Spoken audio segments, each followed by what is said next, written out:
July 2025 na, magkano na nga ba ngayon ang mga Suzuki motorcycle? Yan ang ating aalamin ngayon. Tara!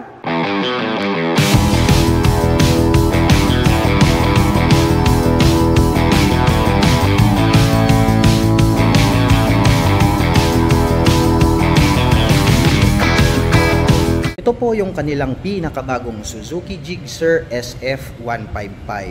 Ito pong kanyang main headlight is pointed din po siya. Meron po siyang high beam and low beam at ang ginagamit niya pong ilaw is LED na po.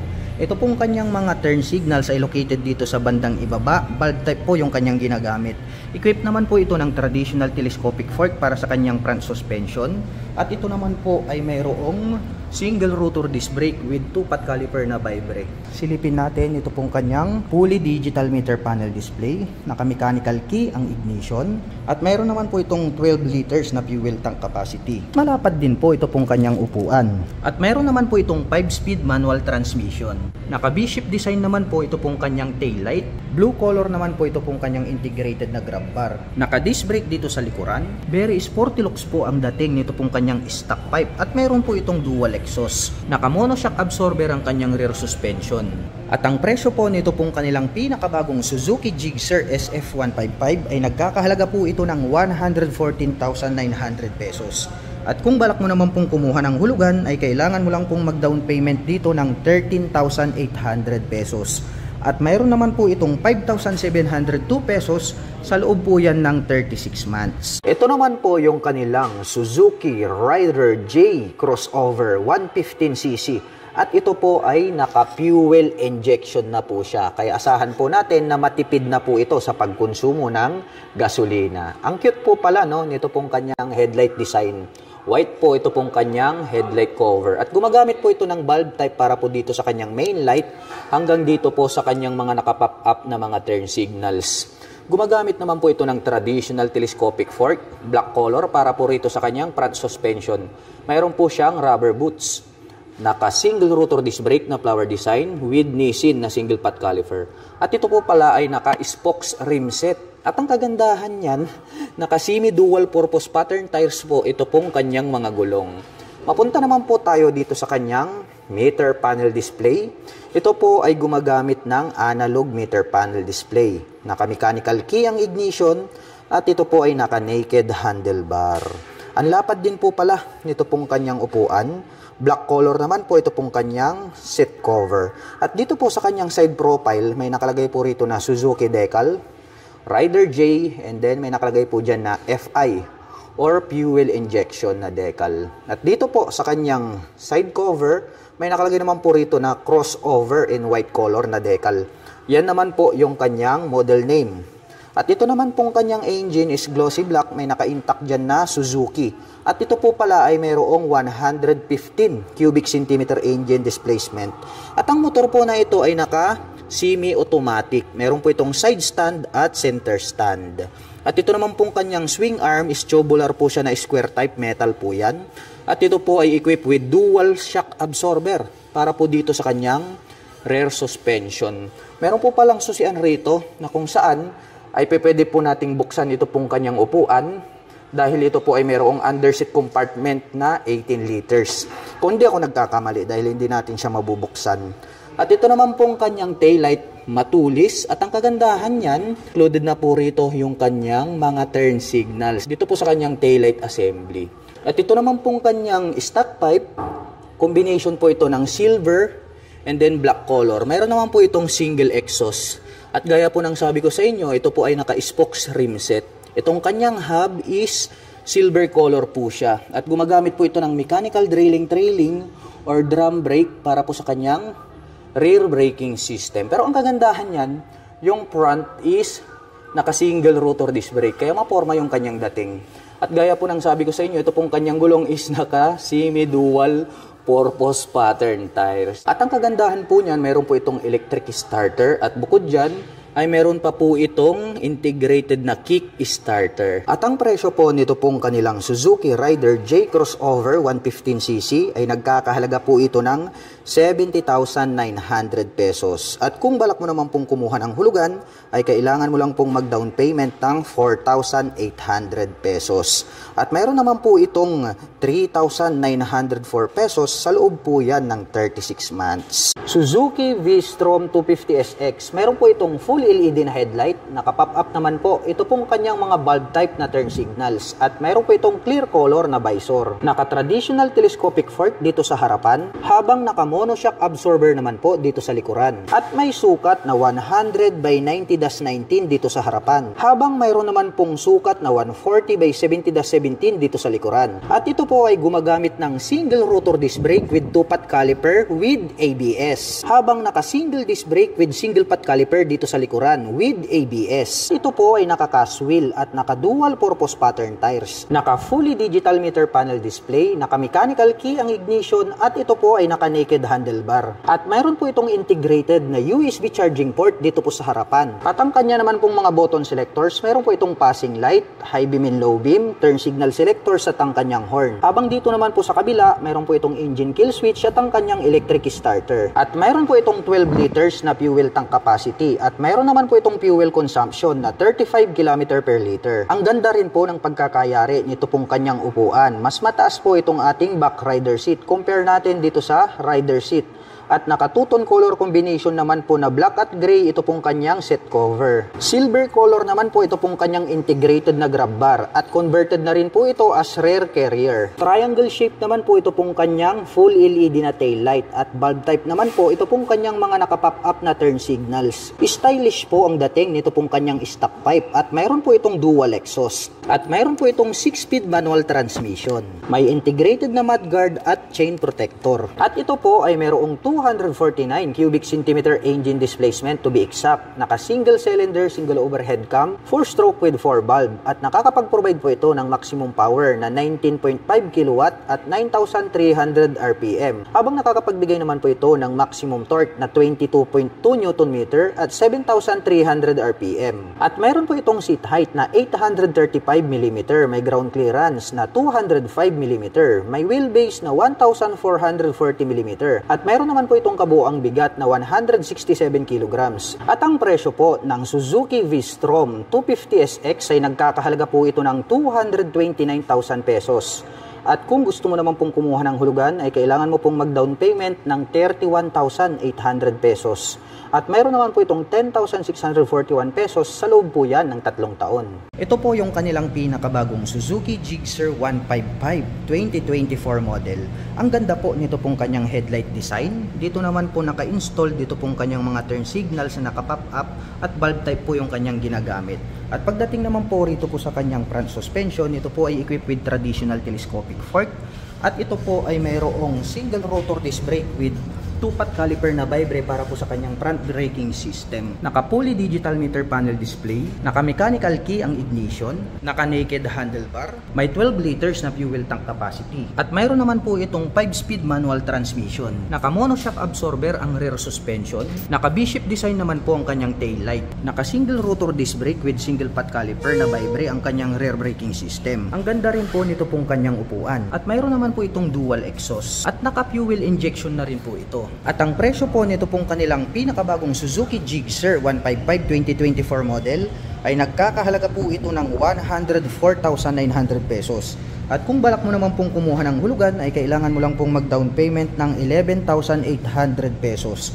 At mayroon naman po itong 5,291 pesos sa loob po yan ng 36 months. Pagdating sa mga underbone, number 1, kilalang kilala po itong kanilang Suzuki Rider 150 dahil ito nga po yung kanilang binansagang underbone king. At ito pong kanilang Suzuki Rider 150 Fi ay mayroon po silang 3 color variation na mayroon dito sa kanilang shop. Meron po tayo nitong maroon, meron po tayo nitong blue color, at ito pong white color. At ang kanya naman pong braking system dito po sa harapan ay naka single rotor disc brake, at pointed naman po yung pagkakadesign nito pong kanyang tail light, at mayroon po siya ritong circle shape para po sa kanyang brake light. At ang kanya naman pong braking system dito sa likuran ay naka disc brake din po ito, kaya napaka-forma ng kanyang dating. Ito po palang kulay ng kanyang cast wheel is orange color po siya. Nakaterno naman po ito dito po sa kanyang decal. At mayroon naman po itong fully digital meter panel display, naka-mechanical key pagdating sa kanyang ignition. At ito pong kanilang 2024 version ay nagkaroon na po siya ng additional na storage dito po sa bandang gitna. Kaya inyong makikita may susian rito, pwede nyong buksan at pwede po kayo ritong maglagay ng mga small papers or belongings. So mayroon na din po siyang compartment dyan sa bandang harapan. At ang presyo po nitong kanilang Suzuki 150 Fi ay nagkakahalaga po ito ng 121,900 pesos. At kung balak mo naman pong kumuha ng hulugan ay kailangan mo lang pong mag-down payment ng 11,800 pesos. At pagdating naman po sa kanyang monthly installment, ito po ay mayroong 6,165 pesos, sa loob po yan ng 36 months. At ito naman pong kanyang katabi, ito naman po yung kanilang Suzuki Rider 150 carburetor type. Papansin natin dito po sa kanilang Suzuki Rider 150 na carburetor type ay napaka-bulky po nito pong kanyang headlight design kung ikukumpara natin dito po sa FI. So dito may i-specify natin yung pagkakaiba sa mukha pa lang. At mayroon po pala itong attractive na visor dito sa bandang harapan. Ayan, makikita natin red color, blue color. Kung ano po yung kanyang color body, yun po yung kanyang visor. At ang kanya naman pong braking system dito po sa harapan ay naka single rotor disc brake. Hanggang dito po sa likuran, naka-disc brake din po yan. Kaya gaya ng sabi ko, napakaangas po ng dating nitong kanilang Suzuki Rider. Dahil kahit na yung carburetor at yung kanilang FI ay the same lang din po silang naka-disc brake. Color orange naman po pala yung kanilang ginamit dito po sa kanyang side engine cover hanggang dito sa top, which is yung color ng kanyang mags ay nakaterno po pala rito po sa kanyang engine cover. Kaya very attractive talaga yung kanyang dating. Mayroon po itong integrated na kick starter. Kahit po yung kanilang FI version, mayroon din po yung kick starter. Yun ang kagandahan dito po sa Suzuki Rider 150 dahil hindi po nila tinatanggal yung kanyang kick starter. At gumagamit naman po ito ng analog at digital meter panel display. Naka-mechanical key ang kanyang ignition. At napansin ko lang po magkaiba po pala ang design nitong kanyang tail light. Compare po natin doon po sa FI version. Very pointed po yung pagkaka-design nito pong kanyang taillight. Included na po rito yung kanyang turn signals. At ito pong kanilang Suzuki Rider 150 Fi carburetor type ay mayroon pong 4 colors available dito po sa kanilang shop ngayon. At ang presyo po pala nito pong kanilang Suzuki Rider 150 na carburetor type ay nagkakahalaga po ito ng 108,900 pesos. At kung balak mo naman pong kumuha ng hulugan ay kailangan mo lang pong mag-down payment ng 9,300 pesos. At pagdating naman po sa kanyang monthly installment, ito po ay mayroong 5,625 pesos, sa loob po yan ng 36 months. Ito po yung kanilang Suzuki Bergman 125EX, para po siyang maxi scooter. Ang kagandahan nito pong kanilang EX version, marirecognize natin agad na ito po yung kanilang special edition dahil ito pong lining niya dito sa bandang harapan is chrome color po siya. Ang ganda rin po nitong kanyang headlight design na crescent moon. Mayroon naman po itong daytime running lights dito sa bandang itaas. At ang kanyang braking system dito po sa harapan, ito po ay equipped with single rotor disc brake along with single pad caliper. At mapunta naman po tayo rito sa bandang itaas. Silipin naman po natin itong kanyang fully digital meter panel display. Meron po itong auto stop start system at naka-mechanical key naman po rito sa kanyang ignition. Mayroon po siya ritong left side pocket na malalim. Pwede tayong mag-store dito ng mga coins. Dito naman po sa kabila, mayroon naman po itong right side pocket na kung saan mayroon na rin po siyang integrated na USB charging port. Pwede po tayong mag-recharge dyan ng ating mga mobile phones. At mayroon po itong malapad na upuan. Naka-two-tone color combination. Ito pong kanyang seat cover pagdating po rito sa kanilang special edition. Napakalapad po nitong kanyang taillight assembly at included na rin po rito yung kanyang turn signals. May nakalagay po rito na Bergman 3D emblem po yan at may decal po rito na Street AX. Naka-drum brake po dito sa likuran at ito po ay equipped with single shock absorber para po sa kanyang rear suspension. At ang kagandahan yan, mayroon po itong integrated na kick starter. At ito po palang kanilang Suzuki Bergman Street 125EX ay parehas na pong naka 12 inches ito pong kanyang harap na gulong hanggang dito po yan sa likuran. At ang presyo po ng Suzuki Bergman Street 125EX ay nagkakahalaga po ito ng 92,400 pesos. At kung balak mo naman pong kumuha ng hulugan ay kailangan mo lang pong mag-down payment ng 6,800 pesos. At pagdating naman po sa kanyang monthly installment, ito po ay mayroong 4,906 pesos, sa loob po yan ng 36 months. Ito naman po yung kanilang standard version. So yung atin pong unang nakita, ito po yung kanilang Special Edition. So mapapansin natin ang pagkakaiba lang naman nung dalawa, ito pong kanyang lining dito sa harapan. Dito po sa standard version is black color po siya na glossy. Dito naman po sa ating Special Edition is chrome color po siya. More attractive and then more elegant po yung kanilang Special Edition. Dito naman po sa standard, meron naman po silang 3 color available na mayroon dito. Meron po tayong glossy red, glossy white, at ito pong kanilang maroon. At ang presyo po ng kanilang Suzuki Bergman Street 125 standard version ay nagkakahalaga po ito ng 83,400 pesos. At kung balak mo naman pong kumuha ng hulugan ay kailangan mo lang pong mag-down payment ng 5,800 pesos. At mayroon naman po itong 4,495 pesos sa loob po yan ng 3 taon. Nandito po yung kanilang pinakabagong Suzuki Gixxer 155. So naka-FI na po ito, fuel injection. At ang mapapansin natin dito po sa kanilang newest version, ito pong kanyang headlight ay nagkaroon na po ito ng flat and then meron po siyang partition. Very attractive na po para sa akin compared natin dun sa kanyang previous version. At meron po pala sila ritong 2 color available. Meron po tayo ritong blue color at ito pong kanilang glossy black. Wow, napaka-forma po talaga ng dating nitong kanilang Suzuki Gixxer 155 na FI. At pagdating naman po sa kanyang braking system dito sa harapan, ito po ay naka-single rotor disc brake along with 2-pot caliper na vibre. Habang dito naman po sa likuran, wow, naka-single rotor disc brake din po siya along with single pot caliper naman po na vibre. Napaka-forma po nitong kanyang mga preno sa harap at likod. At para sa akin, very attractive po pala yung dating nito pong kanyang dual exhaust pipe. At napansin ko lang po, ito po palang newest version ng Suzuki Gixxer 155 ay mayroon na po siyang built-in na tire hugger at napaka-forma din po pala ng dating nito pong kanyang rear fender. At ito pong kanyang upuan is nagkaroon po siya ng partition dito sa bandang itaas. Separated po yung upuan nito pong ating back rider. At ito po ay nabubuksan. Ayan, so pwede po tayo ritong mag-store ng maliit na mga papers. At ang isa sa mga nagustuhan ko rito po sa Suzuki Gixxer 155 ay ito pong kanyang timeless fuel tank. Wow, napaka-brusko at napaka-bulky talaga. May nakalagay po rito na Suzuki emblem. May lining naman po rito sa gitna na glossy black color. At minimal decal lang po yung ating makikita dito po sa kanyang side profile. At gumagamit naman po ito ng fully digital meter panel display. May 2 button selector dito po sa gilid. Naka-mechanical key ang kanyang ignition at ito po ay naka-naked handlebar. Napaka-flawless po ng kanyang dating. At ang presyo po nito pong kanilang Suzuki Gixxer FI 155 ay nagkakahalaga po ito ng 104,900 pesos. At kung balak mo naman pong kumuha ng hulugan ay kailangan mo lang pong mag-down payment ng 11,800 pesos. At pagdating naman po sa kanyang monthly installment, ito po ay mayroong 5,291 pesos sa loob po yan ng 36 months. Ito naman po yung kanilang Suzuki Smash carburetor type. Anyway, meron po pala itong 2 model variation. Dahil meron po sila ritong mags type with disc at mayroon naman po silang version na spokes type with drum brake. At lahat po ng aking babanggitin sa kanyang specs and features ay the same lang din po sila. Ngunit magkaiba po sila sa presyo. At ang kanya naman pong mga preno dito sa harapan, ito po ay naka single rotor disc brake along with single pot caliper na Nissin. Habang doon naman po sa likod, ito po ay naka drum brake.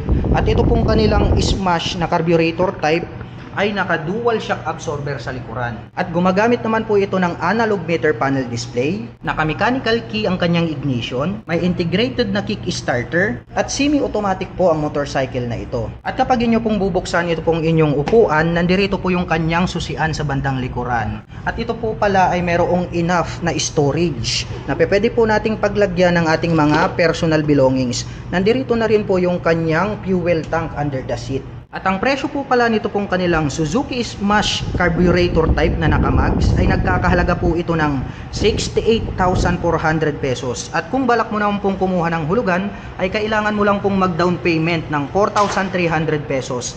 At mayroon naman po itong 3,801 pesos sa loob po yan ng 36 months. Habang ang kanila naman pong Suzuki Smash carburetor spokes type ay nagkakahalaga naman po ito ng 63,400 pesos. At kung balak mo naman pong kumuha ng hulugan ay kailangan mo lang pong mag-down payment ng 4,300 pesos. At mayroon naman po itong 3,544 pesos sa loob po yan ng 36 months. Ito naman po yung kanilang newest model na Suzuki Smash FI. Ito po ay naka-fuel injection. At mapapansin po natin, mayroon po itong 2 model variants gaya po nung kanilang carburetor type. Mayroon din po itong mags type with disc at mayroon din po silang version na spokes with drum brake. Ngayon naman po ay aalamin natin, lahat po ng aking babanggitin pagdating po sa kanyang features at specs ay pareho lang. Ang pagkakaiba lang po nila ay ito pong kanyang mga braking system dito sa bandang harapan. Mapapansin natin dito po sa kanilang bagong Suzuki Smash FI na medyo mas malapad na po ito pong kanyang headlight dito sa bandang itaas compare po natin dito po sa kanilang carburetor type. At yung kanya pong body and design is magkaiba na rin po sila. Medyo mas aggressive na po yung pagkakadesign nitong kanilang FI version. Kaya dyan po natin makikita kung yung ating mga users ay naka-FI ba or naka-carburetor type. At ito naman po ay naka-drum brake dito sa harapan with spokes. Habang ito naman pong isa ay naka-mags type naman po with disc. At pareho naman po silang naka-analog meter panel display. Naka-mechanical key ang kanilang ignition. May integrated na kickstarter. Naka-dual shock absorber dito sa likod. Habang naka-drum brake naman po ang kanyang braking system. At napansin ko lang din po magkaiba na rin po yung kanyang taillight design pagdating po rito sa kanilang FI version at yung kanila pong carburetor type. At kung magbubukas din po kayo ng upuan, nandirito po sa likuran, ito pong kanyang susian. The same lang din po sila doon po sa kanilang previous model na carburetor type. Buksan po natin. Maluwag na din po itong kanyang underseat compartment. At nandirito na rin po itong kanyang fuel tank. Kailangan po nating magbukas ng ating upuan every time na tayo po ay magpapagas. At ang presyo po nito pong kanilang Suzuki Smash Spokes FI ay nagkakahalaga po ito ng 67,400 pesos. At kung balak mo naman pong kumuha ng hulugan ay kailangan mo lang pong mag-down payment ng 4,800 pesos. At pagdating naman po sa kanyang monthly installment, ito po ay mayroong 3,724 pesos sa loob po yan ng 3 taon. Habang ito naman pong kanilang Suzuki Smash FI Max version ay nagkakahalaga naman po ito ng 72,400 pesos. At kung balak mo naman pong kumuha ng hulugan ay kailangan mo lang pong mag-down payment ng 4,800 pesos. At mayroon naman po itong 3,981 pesos sa loob po yan ng 3 taon. Mayroon po sila ritong available na Suzuki Abinis 125. Mayroon po sila ritong 2 color available. Meron po tayong black and then ito pong white. Ang kagandahan naman nito po sa kanilang Suzuki Abinis 125, yung kanya pong turn signals ay nakaposition po rito sa bandang itaas, which is very visible naman po yan kapag ikaw po ay liliko sa kanan at kaliwa. At ang ganda rin, no, very unique din po yung pagkakadesign nitong kanyang headlight, nakaposition dito sa bandang gitna, dito po sa bandang ibaba. Ang kanya naman pong braking system dito sa harapan, ito po ay naka single rotor disc brake along with single pot caliper. Habang dito naman po sa likuran, ito naman po ay naka drum brake. At mayroon naman po itong single shock absorber para po sa kanyang rear suspension. Mayroon din po siyang integrated na kickstarter. At ang ganda rin po nitong kanyang Abinis na 3D emblem, black color, which is nag-complement naman po rito sa kanyang white color. At napansin ko lang, naka two-tone color combination po pala itong kanyang seat cover. At napansin ko lang, ito po palang kanyang fuel tank ay located dito sa bandang likuran. So ang kagandahan po niyan kapag kayo po ay magpapagas, hindi nyo na po kailangang magbukas ng underseat compartment. Plus point yan para sa akin. Meron naman po itong fully digital meter panel display, naka-mechanical key pagdating sa kanyang ignition, may utility hook sa gitna, mayroon po siyang left side bucket, at dito po sa right side, mayroon na din po itong integrated na USB charging port. So pwede na rin po kayong mag-recharge ng inyong mga gadgets or mobile phones. At ang presyo po ng kanilang Suzuki Abinis 125 ay nagkakahalaga po ito ng 80,400 pesos. At kung balak mo naman pong kumuha ng hulugan ay kailangan mo lang pong mag-down payment ng 5,300 pesos. At mayroon naman po itong 4,366 pesos sa loob po yan ng 3 taon. Ito naman po yung kanilang Suzuki SkyDrive Sport. Well, napakaganda rin ng kanyang dating, no? Slim type lang po siya, unlike po rito sa ating Suzuki Abinis na malapad po yung kanyang pagkakadesenyo. Ito po kasing kanilang Suzuki SkyDrive Sport ay nakadesign po ito para dun sa mga Asian heights. Dahil mababa lang po yung kanyang ground clearance at seat height. Kung ating titignan, maganda rin po yung pagkakadesign nito pong kanyang headlight. At yung kanya po palang mga turn signals ay included na po rito sa kanyang headlight assembly. At ang kanya naman pong braking system dito sa harapan, ito po ay equipped with single rotor disc brake along with single pot caliper. Habang naka-mechanical trailing or drum brake naman po rito sa likuran. Naka-single shock absorber at mayroon na po itong integrated na kick starter. Gumagamit naman po ito ng analog meter panel display. Naka-mechanical key system ang kanyang ignition at ang kagandahan niyan, mayroon din po siyang left and right na mga pocket. Pwede nating paglagyan ng ating mga personal belongings. At ang presyo po pala ng kanilang Suzuki SkyDrive Sport ay nagkakahalaga po ito ng 72,900 pesos.